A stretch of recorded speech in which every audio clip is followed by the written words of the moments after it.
Have you ever been to an art museum before?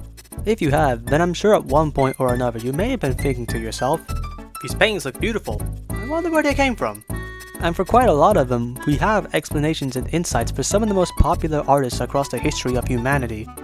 Digital art is a form of art, while yes, is easier to identify and define nowadays, was at one point a lot harder to link creations to their respective creators, as the internet back then was a lot more anonymous, and as time has marched forward, it's only gotten more difficult, with sites being lost and all the users not being as active online anymore.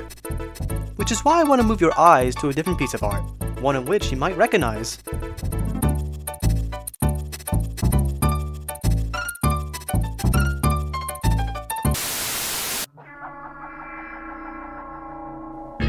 Have you seen this man? Jeffthekiller is one of, if not the most popular creepypasta character ever created. What makes it stand apart from other creepy internet pictures is mainly due to the fact that the image itself is very unnerving and unnatural. Its skin is all white, it has void eyes, and its lips are stretched in a permanent smile, similar to that of the Joker.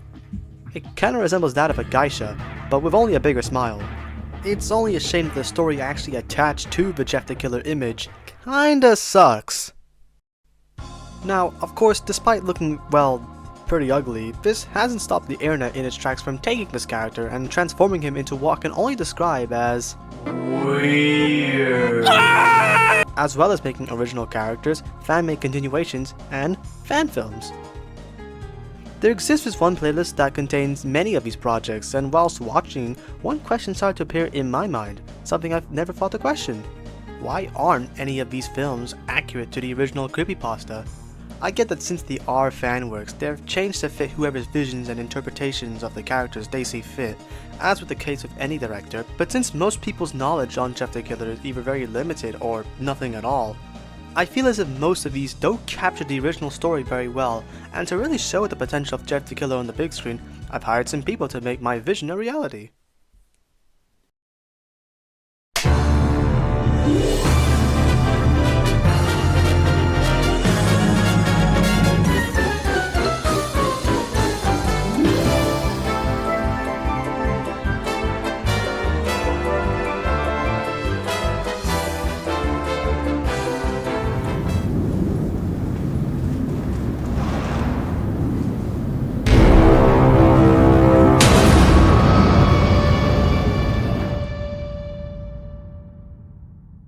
Jeff was just an average boy. Until he wasn't. Jeff and his family moved into a new neighborhood. Isn't this house just great? While waiting for the bus, Jeff and his younger brother Lou were attacked by 3 bullies. Well. Looks like you got some new meat. A fighting shoes. Leading to the arrest of Lou at a birthday party the very next day. Jeff is once attacked again by 3 bullies again. They pull out their guns and knives, which results in a brutal fight. His face is bleached and burned.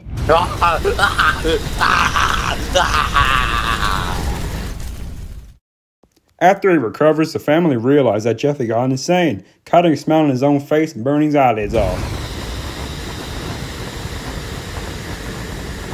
Jeff, what are you up to? Jeff, your eyes! What's wrong? Don't I look beautiful?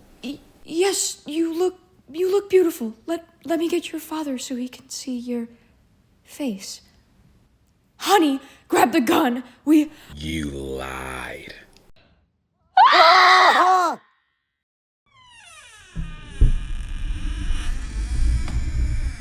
Shh.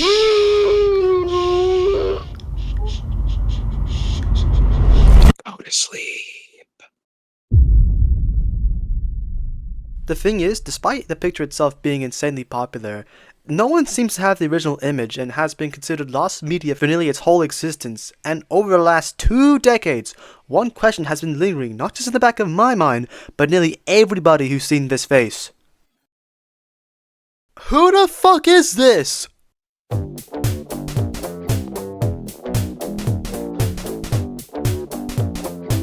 Now, it's still unconfirmed whether the people shown here are actually the real person behind the photo. They are simply just leads theorized due to the similar properties to the limited knowledge people from the search have obtained throughout the years. and I think that showcases just how much work people have put into searching for this image. The continued effort in keeping this search still moving comes from several different factors. People wanting to be the one who solves the unsolved mystery, general interest from lost media hunters, or to claim the actual value attached to it. As of the time I'm writing this, the bounty sits at a total of $16,416, which for comparison is worth 1,313,280 Robux. But how exactly did we reach this high of a bounty? The first ever notable mention of a bounty came from Some Ordinary Gamers, where they promised $10,000 at the start of 2023. 3 months later, the YouTuber Scarefeeder added $1,000 after he failed to find the image himself. $416 came from community donations, and most recently, another $5,000 have been added from Some Ordinary Gamers in 2025, leading us to our total. With this large amount of money up for grabs, it seems as if people would be hyped and would work together to find the original source, and to an extent, it has brought a community together. However, that isn't necessarily always a good thing. As of now, there are currently 2 places to talk about Jeffthekiller, those being the subreddit r/originalJTKimage and their public Discord, so if you are interested yourself, I would recommend you check them out. Now, as obvious as it is, people can sometimes be very greedy, and when you place such a large amount of money, you have to consider that there are going to be some people that won't stop at nothing to get their grubby little hands on it, which has had a definite effect on the search. And so just like money in the real world, there exist many fakes.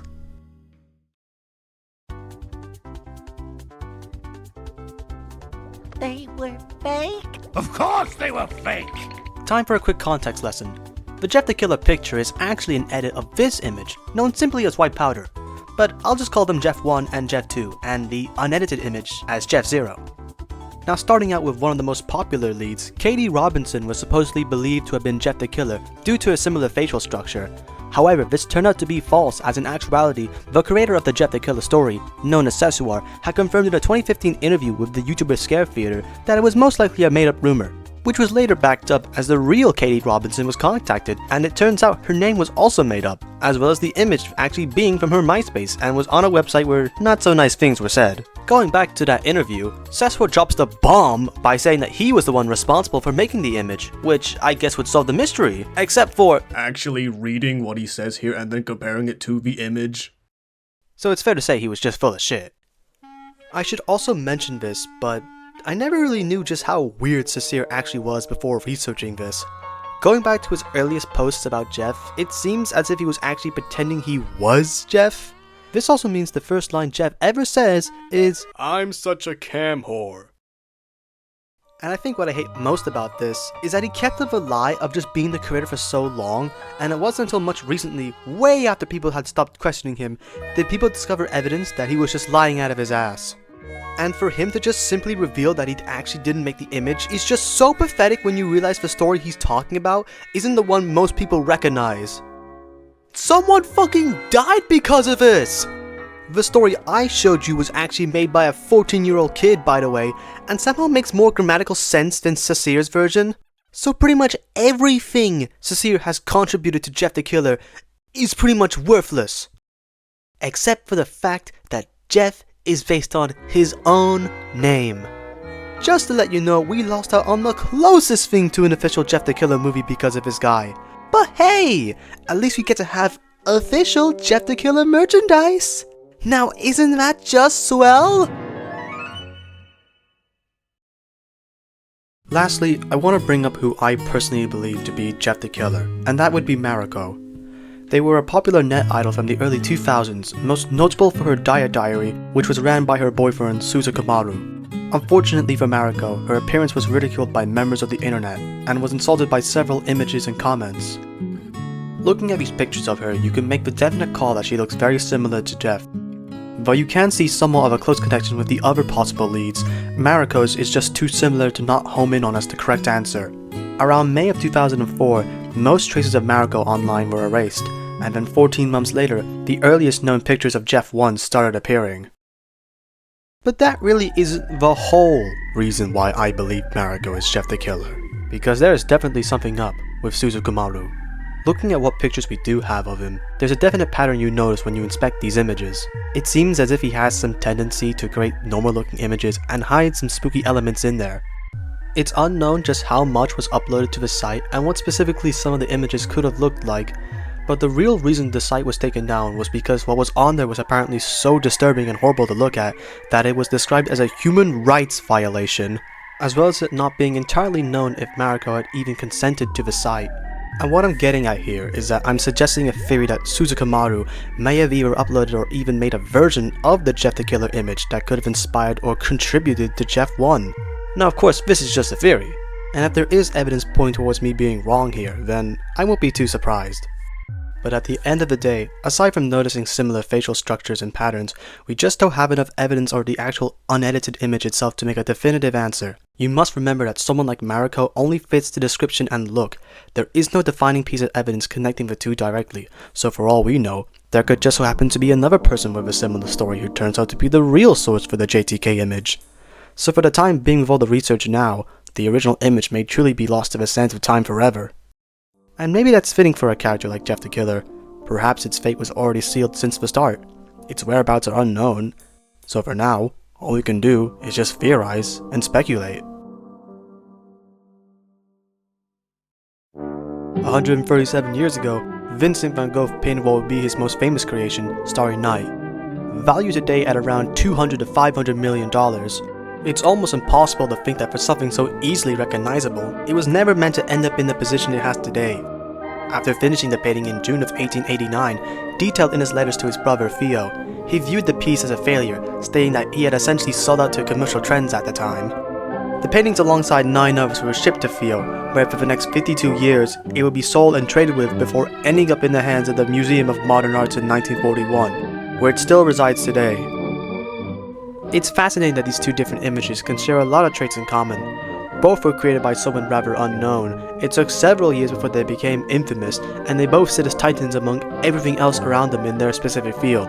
All of this to say that though different in many ways, they paint a picture that amongst ourselves we can all create something of value, even if we aren't there to see it.